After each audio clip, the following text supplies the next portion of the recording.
peu importe le degré d'amour que tu as pour ton partenaire, voici 5 choses que tu ne dois pas faire dans tes relations. En tant qu'un homme, tu ne dois pas faire ces choses-là. Si tu les faisais, il faudrait que tu les arrêtes. J'ai franchement été con parce que j'ai commis la plupart de ces erreurs-là et aujourd'hui, j'ai pris conscience de ça et voilà pourquoi est-ce que j'ai décidé de te partager ça.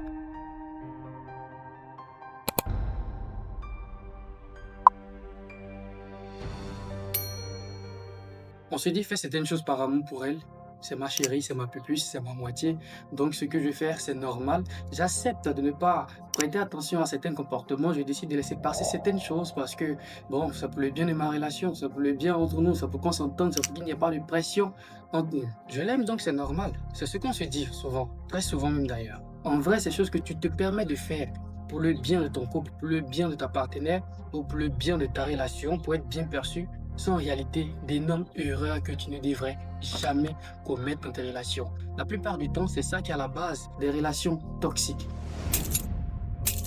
Déjà, mets en tête que ta chérie, c'est la cible de notre homme quelque part. Et dis-toi que chaque jour, le nombre de prétendants ne cesse d'augmenter. Ça, c'est son quotidien. Mets-toi ça en tête d'abord avant de commencer une relation. Parce que ce que tu vois joli, ce que tu vois agréable, n'est pas perçu seulement que par tes yeux. Beaucoup de personnes voient ça. Mais garde ton calme face à ça. Si tu t'agites face à cette situation, tu risques de tomber dans une compétition sans vraiment le savoir et sans vraiment le vouloir. C'est la première chose qu'il ne faut jamais faire dans une relation. Il ne faut jamais te mettre en compétition avec un autre homme pour une femme. Il ne faut jamais faire cela. Tu veux commencer une relation, tu vois une femme qui est bien jolie et tu t'en vas vers elle. Et dans ton processus de drague, tu constates qu'il y a une autre personne aussi qui est en train de la draguer, qui la poursuit, qui la veut. Et là, comme ça, tu décides de rentrer dans une compétition volontaire. On ne t'a pas obligé. C'est toi qui décides comme ça. Tu dis, bon, ok, je vais montrer à cette dernière-là que je suis sa meilleure option. Je suis celui qu'il lui faut. Donc, tu commences à l'appeler plus. Tu commences à lui donner de l'argent. Tu commences à l'inviter plus au resto. Tu commences à lui acheter de la connexion. Tu commences à lui donner des perruques. Tu commences à lui offrir des habits. Tout ce que tu peux faire pour pouvoir surpasser l'autre homme selon toi, tu commences à le faire. Et souvent même certains hommes font remarquer à la dame que moi je suis mieux que l'autre. Et ça, c'est une grosse erreur que tu ne devrais pas faire. Parce que en disant ce genre de paroles, en agissant ici pour que tu sois l'élu, pour que tu sois choisi comme si tu étais dans une élection, tu te mets en position d'option. Et quand on est en posture d'option, on a toujours à prouver notre valeur. Et cette affaire de compétition dans les relations peut être volontaire ou suscitée ou provoquée par la dame. Il peut y arriver que tu sois là comme ça avec elle et elle commence à te sortir un nouveau téléphone, une nouvelle robe, une nouvelle perruque, de nouvelles chaussures, de nouvelles montres. Bref, tu commences à avoir de nouvelles choses, de nouveaux matériels avec elle, que tu ne lui as pas donné. Tu sais que tu n'en es pas l'auteur. Et là, tu commences à te poser des questions. Tu te joues les bons gars, tu vas vers elle. Ça sort d'où? Et elle te dit que c'était X qui m'a offert. Tu essaies d'en savoir plus, elle te dit que c'est un compteur. Et quand tu essaies encore de pousser un peu loin la causerie, et elle peut même te dire clairement que lui, il prouve son amour par ses actions. Alors que toi, tu ne fais que parler, tu ne fais que donner de petits billets. Et souvent même, tu ne donnes rien. Très souvent, dans ce genre de cas, pour la plupart des hommes, l'orgueil est touché. Et donc, ils vont commencer à rentrer dans une compétition afin de prouver à cette dernière-là que lui, c'est lui la meilleure option. Et je te dis, quand tu te mets dans une posture d'option, tu deviens une personne qui doit constamment prouver sa valeur. Une personne qui doit constamment faire des choses pour taper à l'œil. Et s'il savait que c'est cette dernière, celle que tu aimes, qui te pousse à être en compétition, c'est qu'en vrai, elle ne t'aime pas. Ça, c'est la première chose que tu ne dois jamais faire dans tes relations. Ne te mets jamais en compétition avec un autre homme ou une femme. Deuxième chose à absolument éviter de faire, ne la traite pas comme si tu étais son père. Tu es trop amoureux.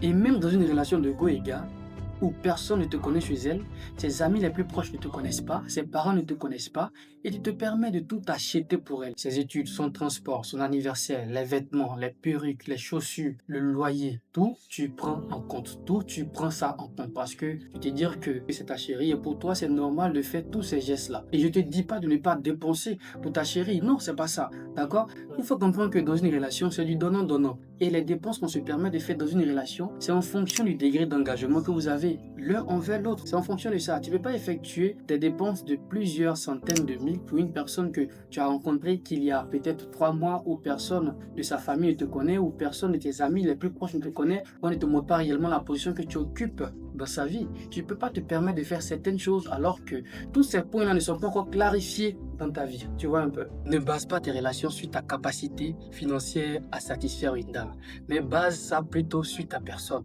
Il faudrait que ce soit toi et toi seul qui fasse battre son cœur et pas ton argent. Parce que si tu mets ton argent au devant, il faudrait que l'argent soit là du début jusqu'à la fin.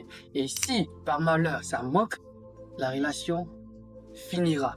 Parce qu'au départ, tu lui as montré que le plus important, c'était l'argent et non ta personne. Et quand tu vas te permettre de pouvoir faire certaines dépenses pour elle, et un jour, lorsque ça va commencer à devenir bizarre, quand tu lui diras, après tout ce que j'ai fait pour toi, c'est comme ça que tu me remercies, elle te dira, ah, moi je t'avais rien demandé.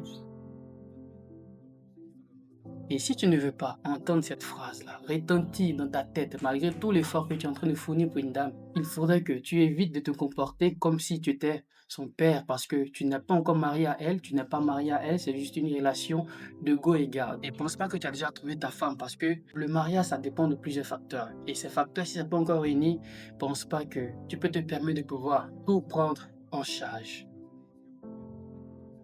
Troisième chose à ne jamais faire dans tes relations, n'abandonne jamais tes projets ou tes rêves pour elle.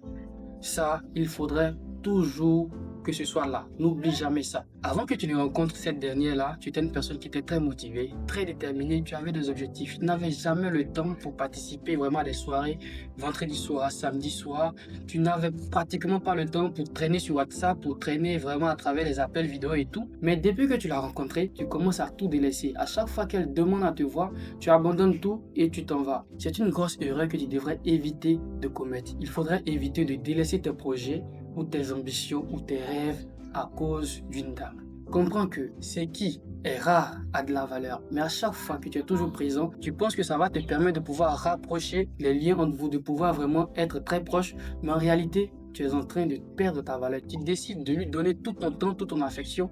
En réalité, tu es en train de réduire ta valeur. Tu es en train de faire en sorte qu'elle puisse s'éloigner de toi et découvrir tout le mystère qu'il y a autour de toi. Peut-être qu'avant qu'elle ne vienne vers toi, c'était ta capacité à être concentré, ta capacité à avoir des rêves, ta capacité à être ambitieux, à être déterminé qui a fait qu'elle a posé l'œil sur toi. Mais depuis qu'elle est avec toi, tout ça qui a disparu. Tu es en train d'étouffer cette personne-là. Et franchement, tu vas la dégoûter, tu vas plus l'inspirer, tu vas plus l'attirer. Et elle pourra même te dire un jour que tu ne sais à rien, tu ne fais rien de ta journée, tu es trop collant, tu es inutile. Franchement, il faudrait éviter d'en arriver là. Si tu es un gars ambitieux, tu l'as rencontré, reste toujours ambitieux. Organise ton emploi du temps pour pouvoir vous voir de temps en temps, d'accord, mais pas tout le temps. Il faudrait vraiment faire en sorte que tes ambitions, tes projets soient toujours au centre de ta vie et non pas elle qui viendra s'asseoir au centre et quand elle dira A, tu diras OK. Quand elle dira B, tu diras OK. Quand elle dira C, tu diras OK. Non, c'est pas comme ça qu'une relation se construit. Dans ce genre de cas, tu vas devenir dépendant. Et ça se voit beaucoup avec les personnes qui galèrent à avoir une petite amie. Le jour où Dieu fait grâce, qu'il rencontre une personne, qui les apprécie bien, elle commence à tout délaisser pour cette personne-là. Parce qu'elle ne sont pas habituée à être dans une relation. Donc elle pense que c'est comme ça qu'il faut faire pour pouvoir faire en sorte que la relation puisse durer, pour que cela puisse bien se passer. En réalité, tu es en train de te détruire. On dit très souvent qu'il ne faut jamais construire son avenir ou sa vie autour d'une femme, mais construire ta vie, ton avenir en fonction de tes objectifs et cela te permettra de pouvoir avoir celle qu'il te faut. Si tu penses que c'est avec elle que tu vas finir ta vie, tu devrais te servir d'elle pour pouvoir agrandir tes objectifs, agrandir tes plans et ta vision. Et non pas délaisser tout pour elle. Derrière toi, juste à côté de toi, il y a une personne qui est très déterminée, qui est en train de se battre, qui viendra la soulever lorsque tout ira bien dans sa vie. Et sois sûr qu'elle partira. Parce qu'en vrai, tu n'as rien à lui offrir. Une femme ne te quittera pas parce que tu as établi des limites. Une femme ne te quittera pas parce que tu exiges un certain nombre de respect. Une femme ne te quittera pas parce que tu as du caractère, parce que tu as des principes ou parce que tu dis souvent non. Elle ne te quittera pas pour ça. Mais elle te quittera parce que tu es une personne qui n'a aucune limite, qui n'a aucune valeur, qui n'a aucun caractère, n'a aucun objectif, qui n'est pas ambitieux, qui n'est pas responsable. Une femme, les vraies, elle cherche des personnes qui sont ambitieux, qui sont responsables, qui sont déterminés, qui sont motivés et qui sont en accord avec leurs paroles et leurs actions. Les vraies femmes cherchent ça. Si tu es une personne comme ça et que les personnes que tu rencontres te quittent, c'est parce qu'elles ne sont pas encore grandes mentalement. Donc, pour le moment, ne t'en fais pas. Continue de poursuivre tes objectifs, continue de faire ce que tu as à faire. Et au moment venu, c'est sûr que tu vas rencontrer ce type de femme-là. Parce que ce que tu es attire. Si tu es vrai, tu vas attirer les vrais. Si tu es faux, tu vas attirer les faux. quatrième chose à arrêter de faire dans tes relations, c'est de dire oui à tout dans l'optique ou dans l'espoir de vouloir toujours lui plaire, de penser que si tu refuses quelque chose, cela pourrait mettre fin à votre relation. Beaucoup ont peur d'une rupture, beaucoup ont peur de la solitude, beaucoup ont peur qu'en disant non à certaines choses, la dame leur dise que non, c'est fini entre nous, tu ne me mérites pas, tout ceci et tout cela. Donc ils ont peur de ça et ils font fort sur d'accepter tout, de pardonner tout, de tout laisser tomber parce que ils veulent pas être seuls, ils veulent pas qu'on les abandonne, ils veulent pas que la relation finisse. Refuser quelque chose ne signifie pas que tu es faible, que tu veux que la relation se termine. Non, une relation, une vraie, ne peut se construire sans le savoir dire non. Il faudrait être capable de pouvoir refuser quand ça ne t'arrange pas, refuser quand ça va à l'encontre de tes projets, quand c'est opposé à tes principes, aux valeurs, aux règles que tu as instaurées. Il faut être capable de pouvoir dire non. Parce que c'est comme ça qu'on obtient une relation qui est vraiment fondée sur de bonnes bases. Il faut apprendre et savoir dire non quand il le faut. Cinquième chose à absolument arrêter dans une relation. Et ça, j'aimerais te demander pardon de ne jamais faire ça. Si tu as déjà fait ça, il faudrait que ça ne se répète plus. Ne la retiens pas si elle présente une envie récurrente de partir. Si elle décide de partir, si elle a un comportement qui te montre qu'elle a envie de partir, elle veut passer à autre chose, ne t'y oppose pas. Elle peut commencer à te présenter un comportement nouveau, une indifférence sans nom. Tu peux l'écrire ou l'appeler et elle te répond pas. Ça peut être après des jours ou des heures qu'elle va te répondre. Elle peut commencer à te parler sur un autre ton, à hausser le ton, à te manquer de respect, en groupe, devant tes amis, devant ses amis à elle.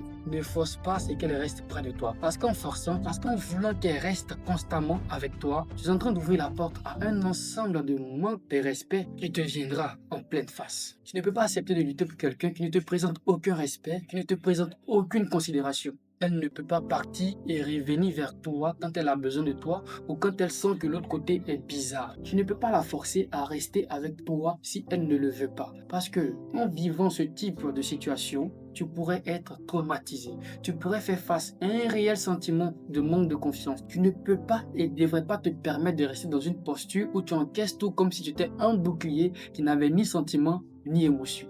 Comme je l'ai dit, ici, on évolue ensemble, on apprend ensemble et notre objectif, c'est d'atteindre le sommet. Voilà pourquoi est-ce que je te dis, toujours plus haut et rendez-vous au sommet. C'était Yannick Kwame. Merci.